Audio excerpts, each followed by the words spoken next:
Bonjour, dans cette vidéo, nous allons commencer par parler d'un genre de virus qui est très intéressant, qui s'appelle les rétrovirus et dont le génome génétique, le génome viral est formé d'ARN au lieu de ADN et ils ont des enzymes très particuliers comme l'inverse transcriptase. On va parler de tout ça, mais avant de commencer l'explication, veuillez, s'il vous plaît, vous abonner à la chaîne si vous ne vous êtes pas encore abonné. Et si vous aimez la vidéo, donc cliquez like à la fin de la vidéo. Écrivez un commentaire parce que votre feedback est très important et partagez cette vidéo avec vos collègues, vos camarades de classe pour augmenter le nombre de personnes qui puissent bénéficier de cette vidéo si vous la trouvez utile. Donc, les rétrovirus sont un groupe très intéressant de virus et ils sont très liés à la transduction bactérienne et nous allons en parler dans cette vidéo. Ce qui est spécifique et particulier à propos des rétrovirus, c'est qu'ils sont des virus dont le matériel génétique est constitué d'ARN, non pas d'ADN, et simple bras, c'est-à-dire que nous avons une seule chaîne, comme d'habitude, dans l'ARN. Et cela est contrairement à la majorité des organismes cellulaires, parce que la majorité des organismes cellulaires, que ce soit des eucaryotes ou des prokaryotes, et la majorité des virus aussi, ont de l'ADN et non pas de l'ARN. Ici, si le virus veut répliquer son génome, donc ce sera très particulier. Pourquoi? Parce que cela va nécessiter la conversion de l'ARN viral en ADN complémentaire. Et pourquoi alors est-ce que le virus veut convertir ou changer son ARN en ADN? Il aurait pu naturellement le répliquer en une autre copie de ARN, mais le but ici, c'est d'augmenter le spectre de cellules hôtes que le virus peut attaquer et puis aussi pour permettre au virus de s'intégrer ou d'intégrer son génome dans le génome des cellules hôtes, puisque la plupart des cellules de l'hôte ont de l'ADN. Donc, si le virus veut intégrer son génome dans le génome de l'hôte, pour être un provirus ou un prophage en cas de phage, donc il doit avoir ADN. Et ce processus-là, on l'appelle transcription inverse. Pourquoi? Transcription parce que d'une part, nous avons ARN, d'une autre part, nous avons ADN. Donc, c'est un processus de transcription. Mais elle est inverse parce que la transcription habituelle, dans la transcription ordinaire, on commence par ADN et on utilise ce segment de ADN pour former un segment complémentaire de ARN. Mais ici, on fait l'inverse, on fait le contraire, donc on appelle ça la transcription inverse. Comme je viens de le dire, le rétrovirus a son génome qui est formé de ARN et il y a une enzyme très importante qui s'appelle la transcriptase inverse et cette enzyme va faire un brin complémentaire de l'ARN du rétrovirus, mais ce brin complémentaire sera ADN et on l'appelle ADN complémentaire ou ADN-C. Et puis ensuite, après, nous allons voir que le virus va faire un autre brin complémentaire du premier brin ADN pour avoir deux brins d'ADN et former cette hélice. Et cette hélice-là est naturellement nécessaire parce que ce sera une double hélice de ADN, elle sera naturellement nécessaire pour que le virus puisse intégrer son génome dans la cellule hôte. Et maintenant, nous allons voir que ce virus-là va être un provirus et puis la cellule va dupliquer l'ADN euh, chaque fois que son ADN va être dupliqué, mais à la fin, si l'ARN viral veut quitter la cellule, donc ce sera on va faire encore une fois une transcription et obtenir des molécules d'ARN qui seront enveloppées de la protéine, de la couche de protéines et de l'enveloppe de lipides et de protéines pour que le rétrovirus soit libéré de la cellule. Mais ceci se passe quand le virus décide de quitter la cellule hôte. Mais pendant tout le temps où le rétrovirus demeure à l'intérieur de la cellule hôte, son génome viral sera en forme de ADN double hélice pour qu'il puisse s'intégrer dans le génome de la cellule hôte et il restera comme ça pour un certain moment jusqu'à ce qu'il décide de quitter la cellule. Et on va expliquer tout ça.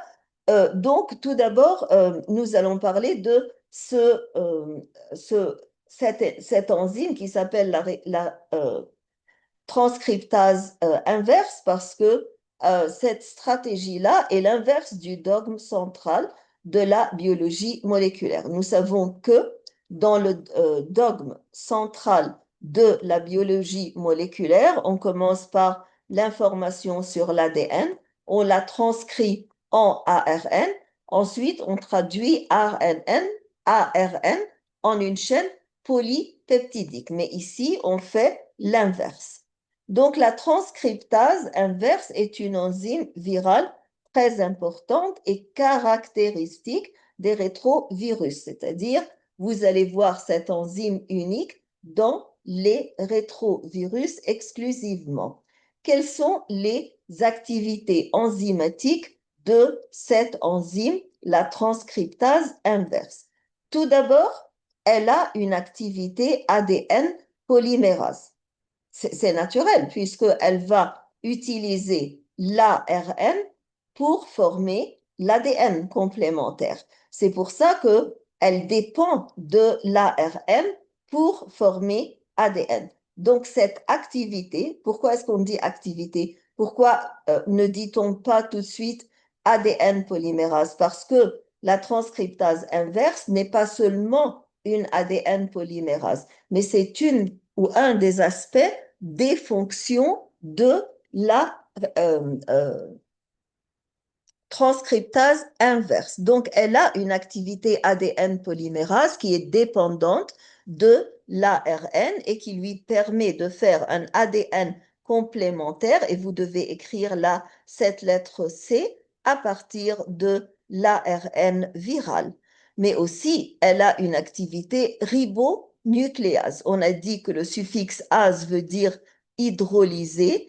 Et pourquoi a-t-elle cette activité ribonucléase? Parce que après avoir produit ou fait le brin complémentaire de l'ADN, on doit dégrader le brin d'ARN qui faisait un duplex avec l'ADN complémentaire. Ensuite, elle a une troisième activité parce que, comme je vous l'ai dit, après avoir fait l'ADN complémentaire, on doit avoir un autre brin d'ADN pour obtenir une double hélice, parce qu'ici, nous avons simplement un brin singulier d'ADN qui a été fait ou synthétisé par la transcriptase inverse.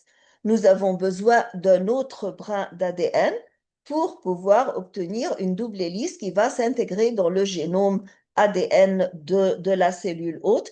Donc, il faut qu'elle ait une troisième activité qui est ADN polymérase, mais cette fois, elle n'est pas comme l'ADN polymérase de la première fois, qui était dépendante du génome ARN, mais cette activité ADN polymérase est dépendante du nouveau brin de l'ADN que l'on a fait dans la première étape. Donc, elle va synthétiser un nouveau brin d'ADN et ils vont faire ensemble ou constituer une double hélice.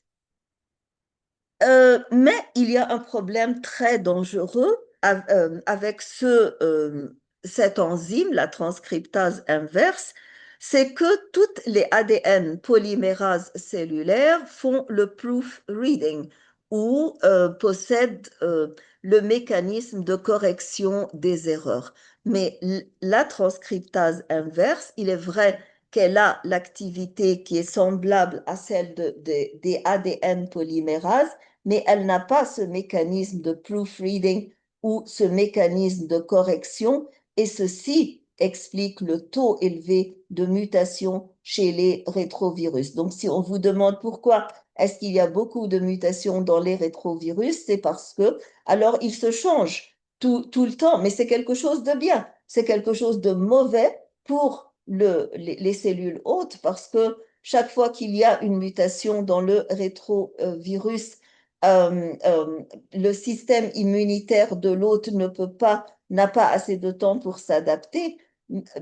Donc, mais c'est quelque chose de bien pour le virus lui-même. Pourquoi c'est quelque chose de bien pour le virus lui-même? Parce que ça lui donne une variabilité génétique. Et cette variabilité génétique leur permettra de s'adapter à l'environnement, aux différents environnements, et cela complique la tâche de l'hôte parce que cela complique le travail du système immunitaire et complique aussi la mise au point de vaccins. Donc, vous ne pouvez pas avoir de vaccin effectif pour les virus parce que les virus sont tout le temps en train de subir des mutations. Tout ce dont on a parlé maintenant était important pour permettre au génome viral du rétrovirus de s'intégrer à l'ADN de la cellule hôte. Donc, après la synthèse, et on vient d'expliquer tout ça, après la synthèse de l'ADN complémentaire, ici ça c'est ADN, non pas AND, donc cet ADN complémentaire va être transporté vers le noyau de la cellule hôte. Et dans le noyau de la cellule hôte, il y a une seconde enzyme virale qui s'appelle intégrase. Elle va intégrer ou insérer cet ADN viral dans le génome de la cellule, mais tout naturellement après avoir formé la double hélice par la transcriptase, comme nous venons de dire. Donc, il y a une autre enzyme virale d'origine virale qui s'appelle intégrase et elle est très importante, l'intégrase, pour intégrer ou insérer la double hélice qui a été formée et maintenant, nous allons avoir un virus latent ou dormant qui va s'attacher à l'ADN de la cellule hôte. Et chaque fois que l'ADN de la cellule est répliqué, le provirus est répliqué et on a expliqué ça dans la vidéo précédente et il reste latent sans produire de nouvelles particules virales. C'est-à-dire que l'ADN du virus est répliqué avec l'ADN de l'hôte auquel il est intégré, mais en même temps, cet ADN viral qui est intégré est dormant, latent, c'est-à-dire qu'il n'est ni transcrit en ARN, ni traduit en protéines, il reste inactif, dormant et latent, et donc il n'y a pas de nouvelles particules virales, parce que pour former des particules virales, vous avez besoin non pas seulement d'ADN, mais vous avez besoin de protéines autour de l'ADN. Mais il arrive un moment où le provirus est activé, peut-être parce que l'environnement a changé, l'environnement intracellulaire ou extracellulaire, comme le système immunitaire par exemple, et le virus qui est libéré maintenant comme d'habitude, dans le cycle lytique, va se convertir du cycle lytique au cycle lysogénique et va utiliser la machinerie de la selle pour produire les ARN messagers par transduction naturellement et puis traduire ces ARN messagers en des protéines virales et puis assembler tout ça pour faire des virions ou des particules virales actives qui peuvent exister au dehors de la cellule, à l'extérieur de la cellule et qui peuvent infecter un nouvel organisme. Donc ça, c'est la définition d'un virion. Je la répète, un virion, c'est important parce qu'une particule virale n'est pas nécessairement un virion. Un virion, tout d'abord, est une forme infectieuse complète d'un virus. Vous avez le virus complet et infectieux en même temps. Donc, c'est une particule virale qui est mature, qui est complète, qui est libre, qui existe en dehors de la cellule hôte et qui a le potentiel d'infecter une cellule hôte. Et le rôle principal de ces virions-là, c'est de transporter ou transférer leur matériel génétique, que ce soit de l'ADN ou de l'ARN, d'une cellule à une autre afin de l'infecter.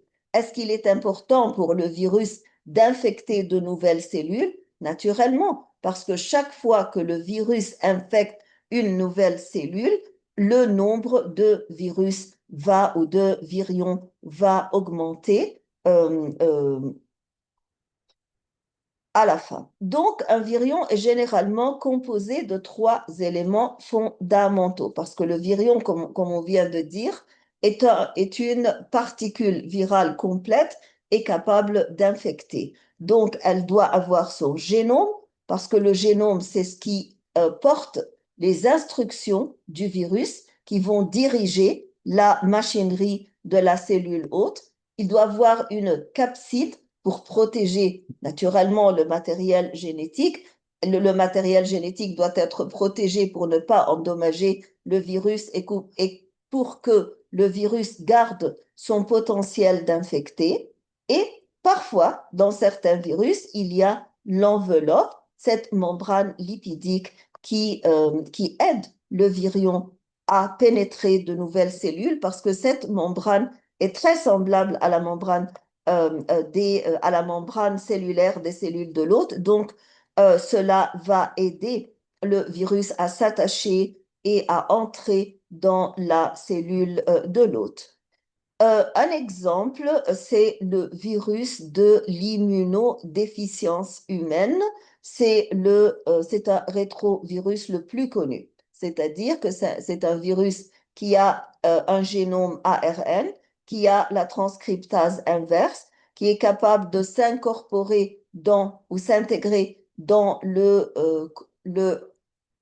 génome ADN de la cellule hôte et dans ce cas, le virus de l'immunodéficience humaine va détruire les lymphocytes, les macrophages et les cellules dendritiques parce que toutes ces cellules-là, naturellement, toutes ces cellules-là appartiennent au système immunitaire et donc en détruisant ces cellules, il va détruire le système immunitaire. Ce qui est commun entre les lymphocytes, les macrophages et les cellules dendritiques, c'est qu'ils ont euh, ce, cette protéine qui s'appelle CD4+, et naturellement, cela va provoquer une destruction du système immunitaire.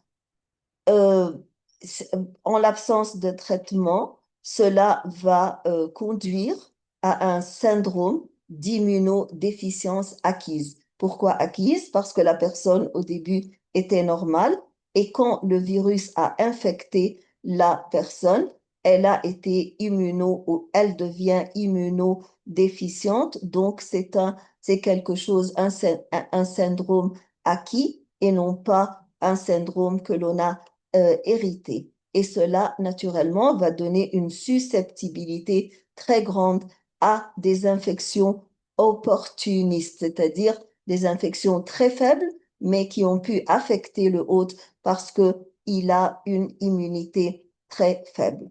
Le poliovirus, c'est important à retenir. Le poliovirus est un ARN virus, mais ce n'est pas un rétrovirus parce qu'il n'a pas de transcriptase inverse. Et donc, on ne peut pas le classifier sous les rétrovirus.